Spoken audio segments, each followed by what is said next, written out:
1:45 p.m. Central Daylight Time. At 1:13 p.m. Central Daylight Time, Doppler radar was tracking a strong thunderstorm over Rancho Viejo City Hall, or near Rancho Viejo, moving west at 5 miles per hour. Winds in excess of 40 miles per hour will be possible with this storm.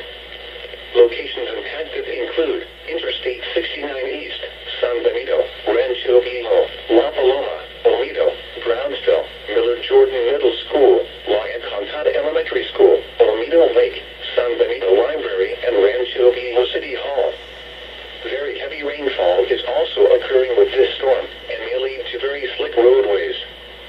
Frequent cloud-to-ground lightning is occurring with this storm. Lightning can strike 10 miles away from a thunderstorm. Seek a safe shelter inside a building or vehicle.